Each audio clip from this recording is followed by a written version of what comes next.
여러분 안녕하십니까? 여수 MBC 뉴스데스크입니다. 12.3 내란 사태 이후 네 번째 윤석열 대통령의 대국민 담화를 지켜본 시민들은 분노와 허탈감에 휩싸였습니다. 나라 근간을 흔들고 경제를 쑥대밭으로 만들고도 반성하지 않는 윤 대통령을 즉각 탄핵해야 한다고 목소리를 높였습니다. 유민호 기자입니다. 네 번째 대국민 담화를 지켜본 시민들. 사태 수습과 사죄를 기대한 것도 잠시. 당당함과 변명으로 일관하는 윤 대통령 모습에 허탈과 분노를 감추지 못했습니다. 어불성설이지. 그리고 너무 자기 변명만 하다 보니까 그건 아니라고 봐요. 덤이어져 그 말 듣고 차라리 다음에 한번 안 했으면은 이해를 더 했겠지. 더 이상 국민 목소리를 듣지 않는 대통령이 군 통수권 등 권한을 지닌 건 위험하다는 반응입니다. 국민들한테 다 촛불을 댄다는 것은 있어서 정말 안 될 일이지 않습니까? 그래서 당연히 탄핵이 돼야 된다고 저는. 이를 막을 수 있는 건 오는 14일 표결에 들어가는 2차 탄핵 소추안 통과뿐이라고 입을 모았습니다. 우리 국민들의 마음을 잘 알고 거기서 표결이 저는 이제 됐으면 좋겠습니다. 첫 번째 탄핵안 표결에서 국회 본회의장을 빠져나간 국민의힘을 향해서도 비판의 목소리가 이어졌습니다. 국민의힘이 탄핵을 하지 않는다고 한다면 이 내란에 방조하고 동조하는 것입니다. 어떤 당의 당론이 아닌 소신을 가지시고 국민의 한 사람으로서 좀 판단을 해주셨으면 좋겠다. 국민 마음을 돌리지 못한 대국민 담화와 다가오는 탄핵안 표결까지 운명의 주말을 앞두고 지역에서도 윤 대통령 탄핵과 내란죄 처벌을 촉구하는 목소리가 더욱 거세질 전망입니다. MBC 뉴스 유민호입니다. 앞서 쭉 보셨겠지만 윤석열 대통령의 탄핵을 촉구하는 시민들의 목소리는 나이와 성별을 가리지 않습니다. 대학가에도 대통령 탄핵의 외침이 번지고 있고 기성세대들의 분노도 커지고 있습니다. 김단비 기자입니다. 흰 종이 위에 꾹꾹 눌러 쓴 글자에 분노와 탄식이 담겼습니다. 사범대 학생으로서 미래의 학생들과 그들이 만들어갈 미래를 위해 윤석열의 퇴진을 촉구한다며 탄핵 소추안을 불성립시킨 여당 의원들에게도 쓴소리를 내뱉었습니다. 순천대 캠퍼스 곳곳에 대자보가 붙었고 학교 커뮤니티에도 부끄러운 우리가 되지 말자는 글이 올라왔습니다.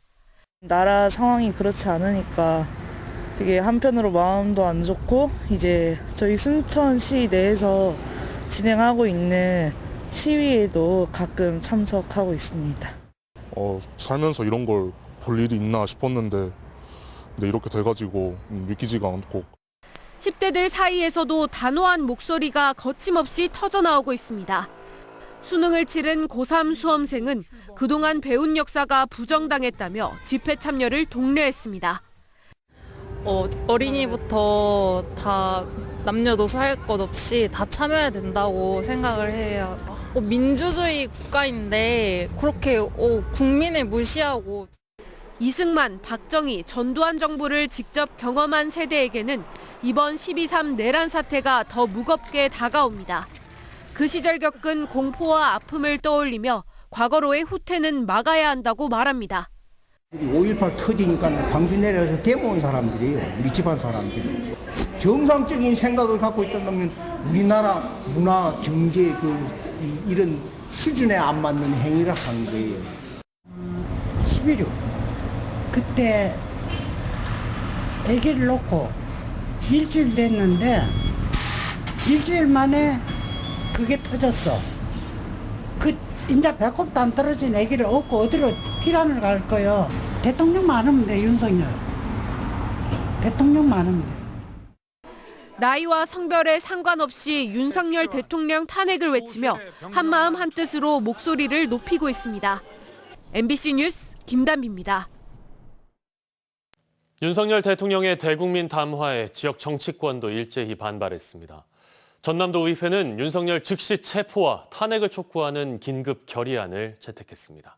서희령 기자입니다.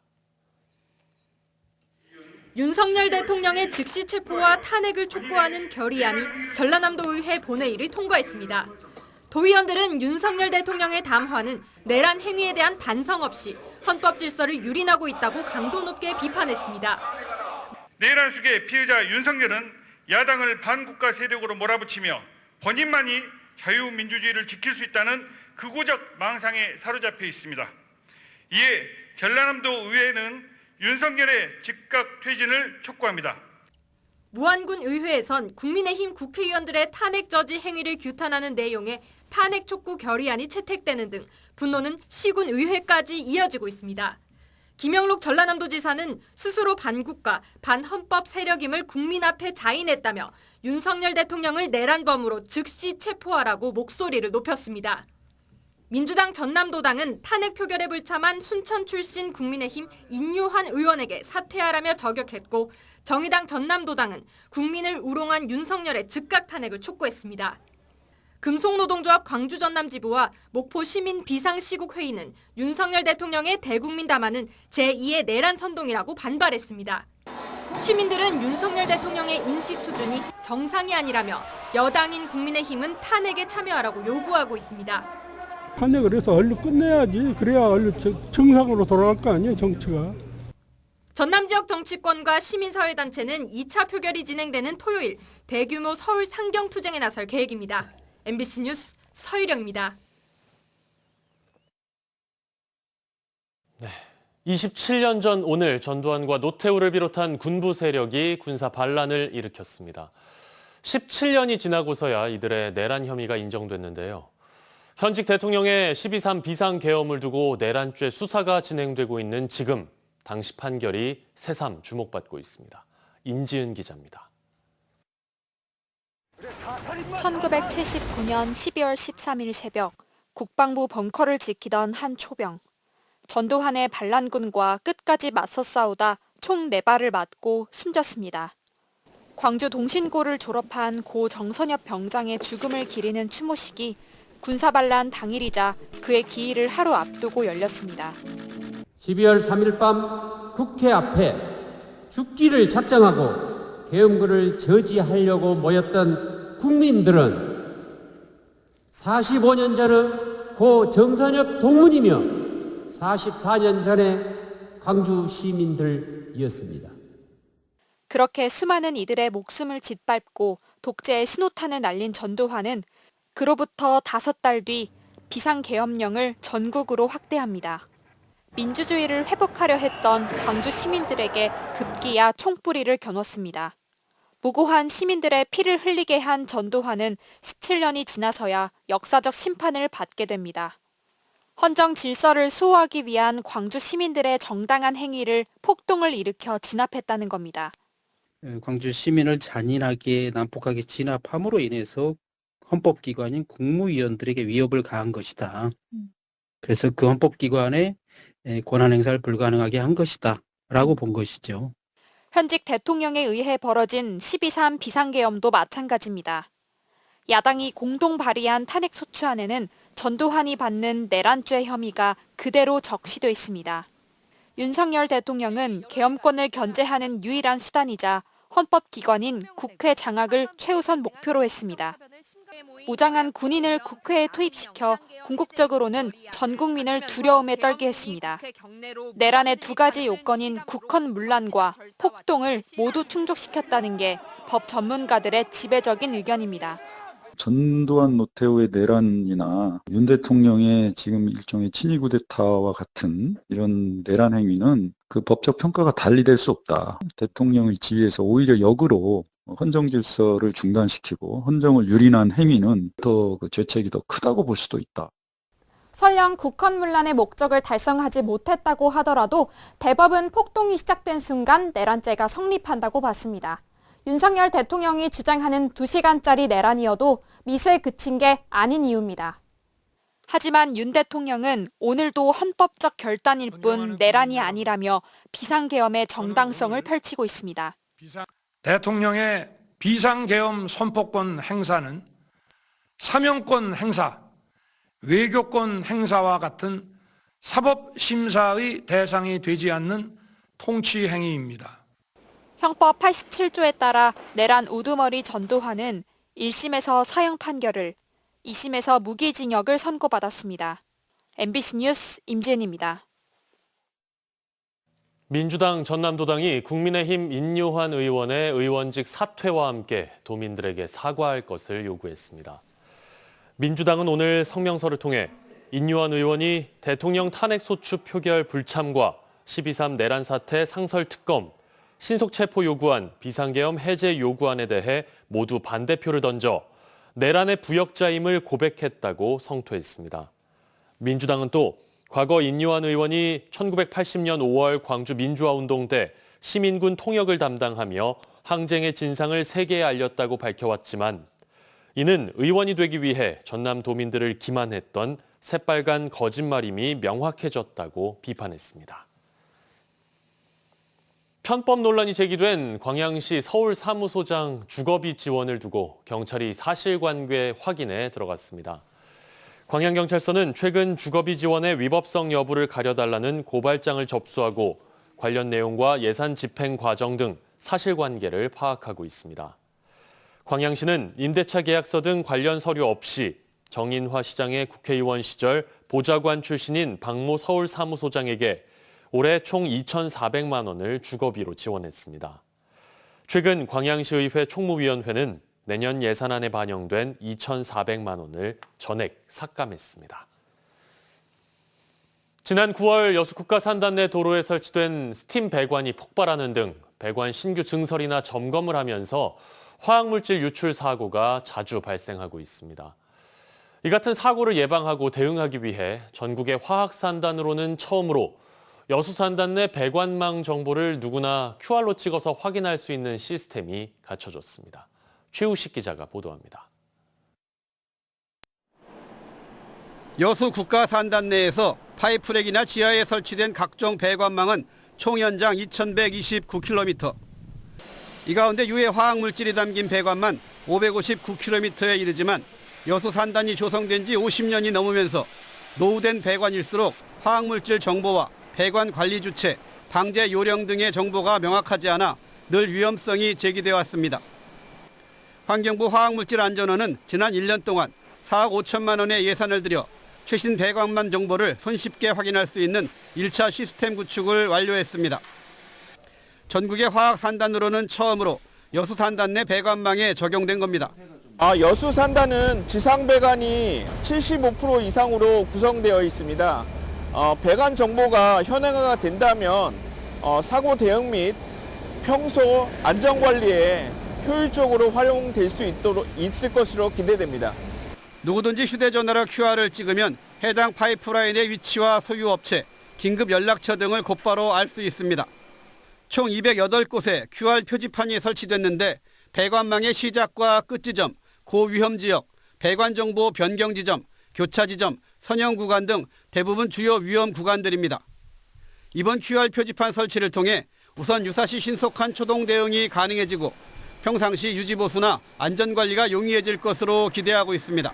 궁금했던 배관 정보를 확인할 수 있어서 불안감이 어느 정도 해소될 것으로 예상됩니다. 배관 사고 최초 발견자는 환경부 및 소방서 등 대응기관에 신고하시어 초동 대응이 신속하게 이루어질 수 있도록 안전원 측은 앞으로 1년 동안 배관 내 화학물질 정보 등을 추가해 최신 정보를 신속하게 업데이트하거나 체계적으로 관리할 수 있도록 2차 시스템 고도화 작업을 추진할 계획입니다. 여수산단 배관망의 정보를 누구나 신속하게 확인할 수 있게 됨에 따라 앞으로 산단 안전관리에도 큰 도움이 될 전망입니다. MBC 뉴스 최우식입니다. 포스코 퓨처엠이 철강 생산 필수 소재인 전극봉 제조 기술의 국산화에 성공했습니다.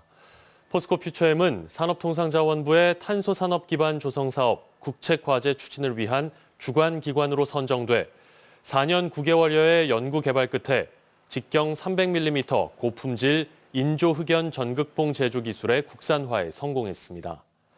전극봉은 고부가 가치 탄소 소재로 전기로 제강 공정에서 철 스크랩을 녹여 쇳물을 만들거나 용광로에서 생산한 쇳물에 불순물을 제거하는 공정에 사용됩니다. 여수 MBC가 기획 보도한 뉴스가 광주 전남 기자협회가 주관한 올해의 기자상과 이달의 좋은 보도에 선정됐습니다. 광주 전남 기자협회는 김단비, 배준식 기자가 제작한 소록도 폐기물 보도를 올해의 기자상 방송기획부문 우수상으로 선정했습니다. 해당 보도는 고흥 소록도에 성면이 포함된 건설 폐기물이 장기간 버려진 실태를 고발하고 지자체의 현장 감독, 조례 개정 등 제도 개선도 이끌어냈습니다.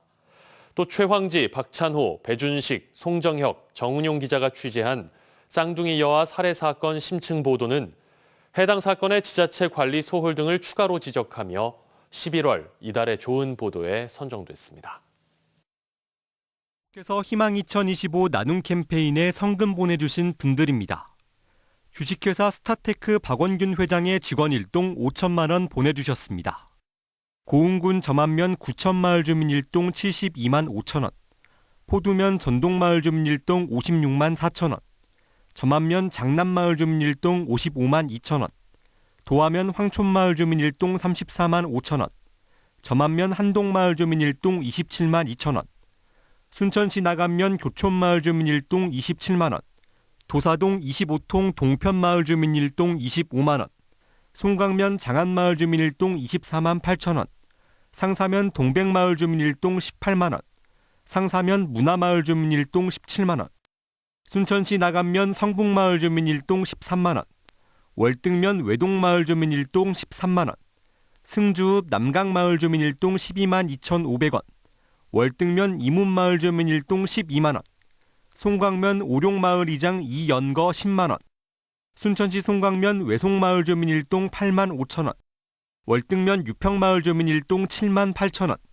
상사면 기동마을 주민 일동 6만 5천 원, 송광면 내우산마을 주민 일동 5만 원, 송광면 오룡마을 주민 일동 5만 원, 성금을 보내주신 분들께 감사드립니다. 희망 2025 나눔 캠페인은 1월 말까지 접수합니다. 날씨 정보 전해드립니다. 오늘 내륙을 중심으로 기온이 큰 폭으로 떨어진 가운데 내일 아침에는 전남 동부권에도 영하의 추위가 이어지겠습니다. 내일 최저 기온은 영하 1도에서 3도 사이, 낮 최고 기온은 8도에서 10도가 예상됩니다. 내일부터 글피까지는 가끔 비나 눈이 내리는 곳도 있겠습니다. 우선 내일 광주와 전남 북부는 1에서 5cm의 눈이, 비가 내리는 곳은 5mm 안팎이 예상됩니다. 파도는 남해서부 앞바다에서 최고 1.5m, 먼 바다에서 3.5m로 매우 높게 일겠는데요. 풍랑과 강풍에 유의하시기 바랍니다. 여수 지역 향토기업 3곳이 여수시와 지역민 우선 채용 협약을 체결했습니다. 여수시는 최근 대신기공과 하이테크 엔지니어링, 유한기술 등 3군데 향토기업과 지역인재의 산단기업 취업률 제고와 인구 증가 기여를 위한 여수 산단기업 지역민 우선 채용 협약을 맺었습니다. 여수시는 지금까지 총 37개 기업과 지역인재 우선 채용 협약을 체결했고 앞으로 산단 내 도로, 하천, 교통 등 기반시설에 대한 개선 정비 사업을 추진해 기업하기 좋은 환경을 조성하겠다고 덧붙였습니다. 여수세계박람회 사후 활용 마스터 플랜에 대한 시민들의 의견을 수렴하기 위해 열린 토론회장이 있었습니다. 여수시와 여수선언 실천위원회는 오늘 엑스포 컨벤션 센터에서 박람회 사후 활용 시민 대토론회를 열고 사후 활용 마스터 플랜 방향에 대한 제언과 선박람회 콘텐츠 구성, COP33 유치를 위한 전략과 역할 등 지역 현안에 대한 다양한 의견을 제시했습니다. 여수시와 여실위는 앞으로 시민들의 다양한 의견을 적극 수렴해 사후 활용 마스터 플랜이 합리적인 방향으로 추진될 수 있도록 적극 노력하겠다고 밝혔습니다. 내년 4.2 재보궐선거가 치러지게 될 광양시 다선거구에 민주당 내에서 4명이 공천을 신청했습니다. 민주당 순천 광양 곡성 구례 을 지역위원회는 어제까지 내년 4.2 재보궐선거 광양시 다선거구의 후보자 공모를 접수한 결과 김진환, 문정훈, 이돈견, 이윤수 등 4명이 최종 신청을 마쳤다고 밝혔습니다. 내년 4월 2일 재보궐선거의 주요 일정은 내년 1월 19일 예비후보자 등록이 시작되고 3월 13일부터 14일까지 본 후보 등록 절차를 거쳐 3월 20일부터 공식 선거운동이 시작됩니다.